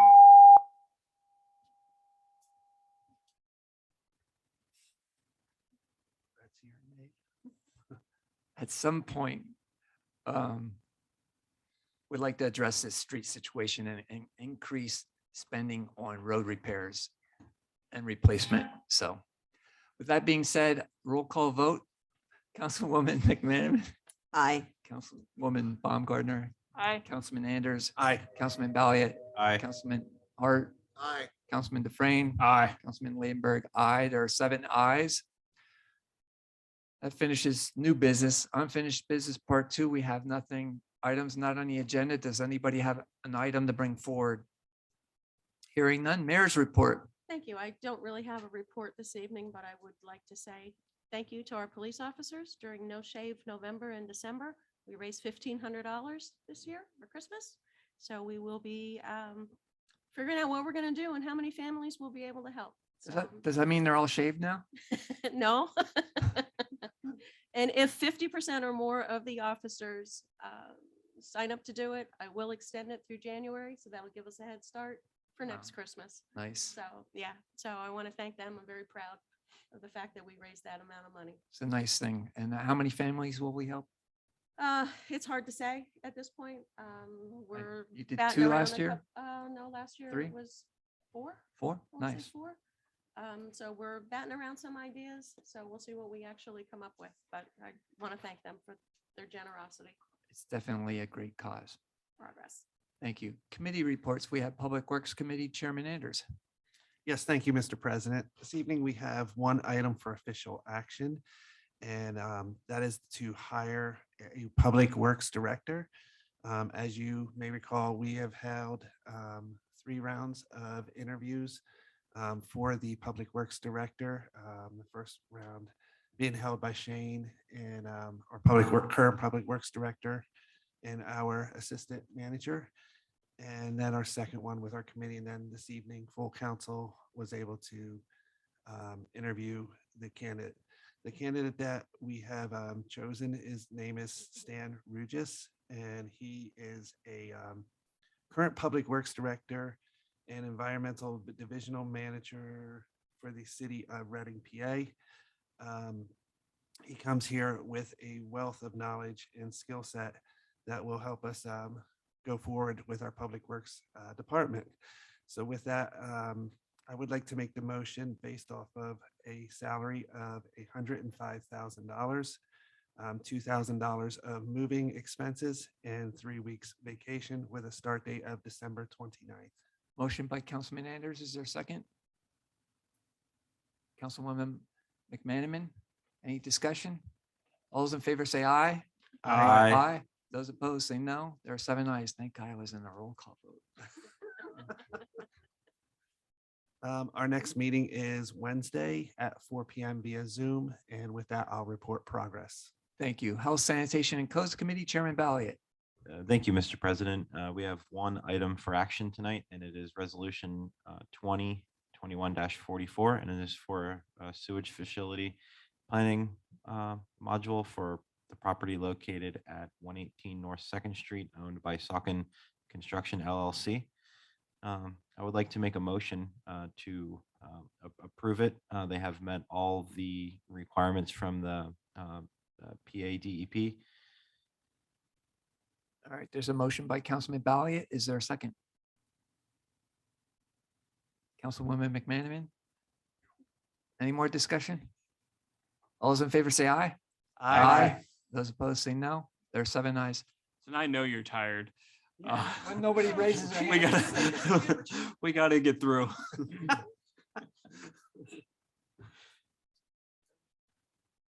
Our next meeting is going to be December 29th at 4:45. And with that, I'll report progress. Thank you. Health, Sanitation, or I'm sorry, we just did that. Parks and Recreation Committee Chairwoman Baumgartner. Thank you, Mr. President. We have no items for official action. Our next meeting is tomorrow, December 7th, 4:45 PM via Zoom. I report progress. Thank you. Public Safety Committee Chairman Hart. After experiencing the joys of the parking ordinances, we have no further business. Our next meeting is December 13th at 9:15 a.m. for progress. Thank you. And Chairman Hart, I want to apologize. I didn't mean that you did anything incorrectly. I should have phrased it differently. Everything you did up until that point was correct and moving forward. But after hearing 10 businesses coming forward, I just feel let's just get their input and move forward from there. I didn't mean anything that you did something incorrect. So I just wanted to apologize on that. You're welcome. General Administration Committee is myself. Our next meeting is December 16th here on Zoom at 9 a.m. Budget and Finance Committee Chairman Dufresne. Thank you, Mr. President. We have Resolution 2021-45, resolved by the Borough Council to authorize payment of the December 6, 2021 bill list as follows. Bill list $139,120.02. Payrolls number 23 and 24, $349,955.62. Payroll taxes, $115,344.19, for a total of $604,419.83 done this 6th of December, 2021. I place that in the form of a motion. Motion by Councilman Dufresne, seconded by Councilman Balliet. Any discussion on the bill list? All those in favor say aye. Those opposed say no. There's 7 ayes. In the packet, you can see the significant revenue and expenses, also the November 2021 budget report, and the 2022 budget is in there. Everything else we took care of. You need to vote to advertise the budget. Oh, okay. So vote to advertise the 2022 budget. So moved. Seconded by Councilman Hart. Any discussion?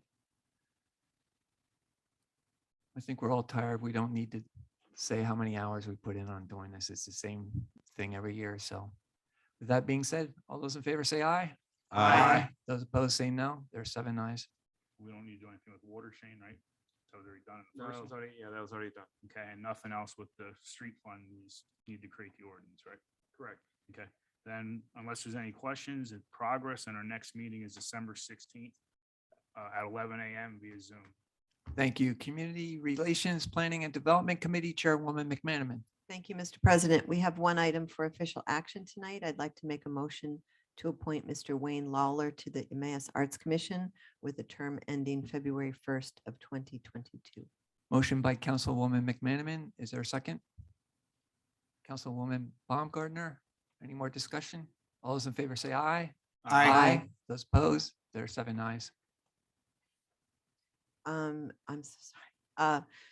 Our next meeting is December 13th at 4:30 via Zoom. We will have an awful lot of things to report on next month, which I'm smiling about. So you guys are going to be excited for what's happening in Emmaus out of CRD.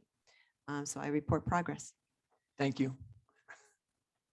Oh, you have 2 sets of meeting minutes from boards and commissions, which leads us to personal. This should not be happening. I can't do anything about it right now, Brent. At this time, we have personal appeals, part 2. If anyone has a personal appeal, approach the podium and state your name and what your appeal is. Hearing none, do we have anyone online yet? I think Mr. Hart probably switched microphones.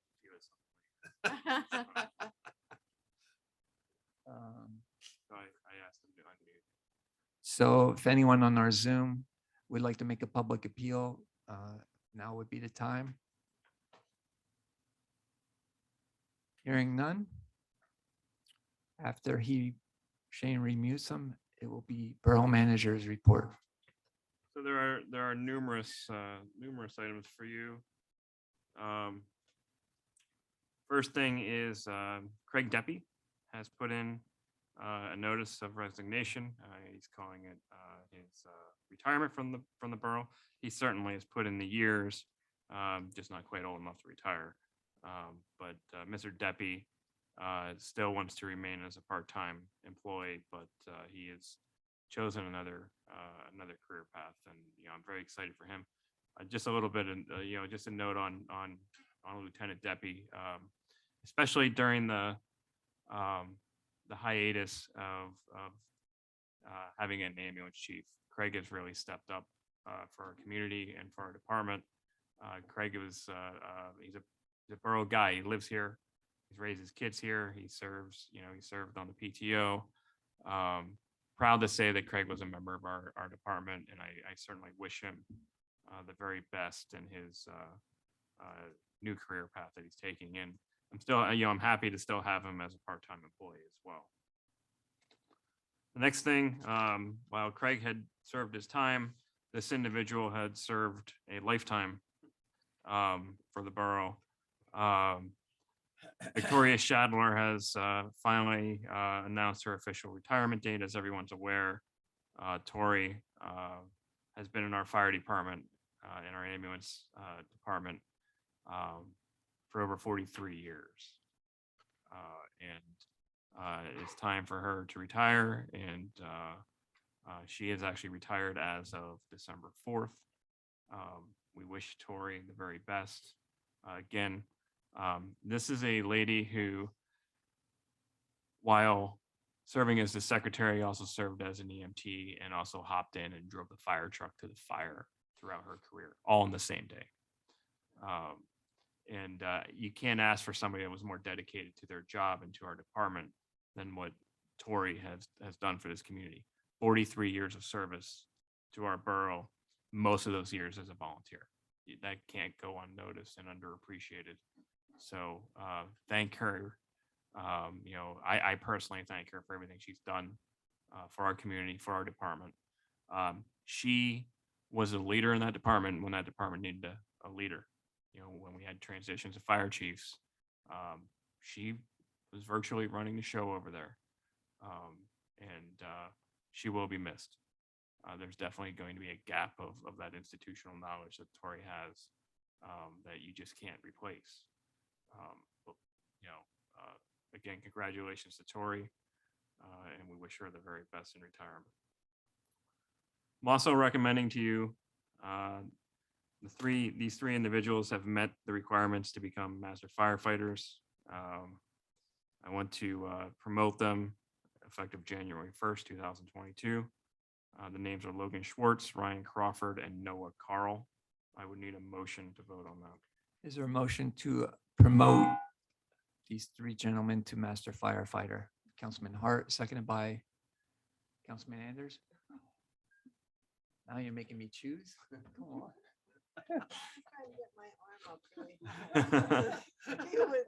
All those in favor say aye. Aye. Those opposed say no. There are 7 ayes. The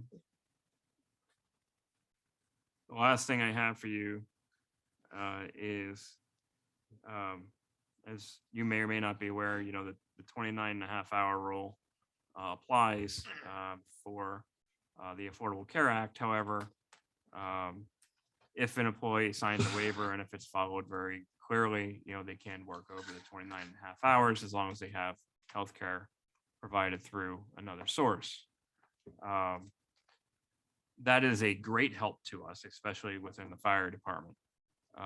However, our union contract with the fire department clearly states that the hours are limited to 29.5 hours. So what we're asking for you to vote on, the union, the fire department union voted to ratify this, I think yesterday or the day before. We're asking Borough Council to simply ratify this side letter of agreement with them. All right, so is there a motion to approve the firefighters hours agreement? Councilwoman Baumgartner, second by Councilwoman McManaman. Any discussion? All those in favor say aye. Aye. Those opposed say no. There are 7 ayes. Yeah, that's progress. Again, thank you, by the way, for all of your support in the last couple weeks. Certainly appreciated by me and my family. Shane, how's the moving going? Can you just give us a brief update? Train wreck. You go downstairs, it looks like a bomb went off. So today was day 1 in the new building officially for borough staff. Obviously, there's a lot of moving parts. But again, I want to thank Sarah. I want to thank Jessica. I want to thank Brent Reed. I have been, mindfully absent from the building for the last 10 or 12 days. And, I came into building with my boxes were packed for me. My desk was moved. My computer was moved. And they've taken the bull by the horns and led the charge. And I certainly appreciate it. DPW has been wonderful. But there's definitely kinks to work out, and that's why we're closed, today and tomorrow. I know there's a high level of frustration among the staff over there. I'm sure as Sarah was saying a little earlier tonight. And that's just because, we're taking a building that's been, it has 90 years of stuff or 80 years of stuff in here, and we're trying to move it all over there and set up in a matter of 2 days. And so there's a lot going on there. But what I can tell you is, that move to the IP phones, as well as getting the internet set up ahead of time over there, at least puts us up and running. Now it's just working out the kinks. As you guys are aware, your December 20th council meeting will be in this room. After that, we are completely out of here. Okay. So all meetings for Borough Council in January and beyond will be at St. John's UCC. Including the swearing ins. Including the swearing in. So we will finish up. I think there's some commissions that may meet in here to finish out December, but as of the turn of the new year, all of your large meetings will be at St. John's. Your committee meetings will remain, by and large, will remain through Zoom rather than in a physical location. That building does have the capability of meeting in the rotunda area for small meetings, but nothing bigger than a small meeting over there. And at what point where they actually start doing some work in here then? So it looks like because we had to push a date back by a couple weeks, it looks like it's going to be in the beginning of January, Okay. which is nice because we have a lot of things to get off the walls and some things that you Does wouldn't everything necessarily- come out of here? Yeah. Yeah, I've got my old camcorder. We actually found like an old school camcorder in the safe. That It just would be neat. One of those on the shoulder. yeah. We are taking photos as we go, and actually maybe Terry might even be able to share some of that. Should we each clean out our desks from Well, we kind of like the old pink tissue box, I already made a sign, do not remove. Robert's Rule of Order from the first year. right. some I'm sure, history in I'm this, guys. sure. And a ball of yarn. And a ball of yarn. Oh. Oh, Letter boy. opener. You got the Bible? Oh, boy. Okay, yeah, who knows? Who knows what's in there? Letter opener from Um, me or- I honestly, I think in the 10 years I've been here, I haven't opened the bottom drawer, so it could be an animal in there, who knows?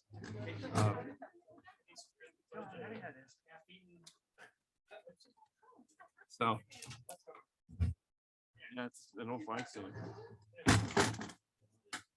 So, so obviously there's still some logistics. Tomorrow they're gonna start moving the basement. So that's more of a nightmare. As I'm sure you're aware, we're trying to take everything that we've had in here and find a spot for it over there. So it'll be a little bit of a challenge. But you know, we're getting it done. So yeah, progress. Thank you. President's business, I have nothing. Motion to adjourn. Councilman Bali, a second by Councilman DeFrey. Now you raise your hand. All those in favor say aye. Aye. Those opposed say no. 7 ayes. Meeting adjourned at 8:56.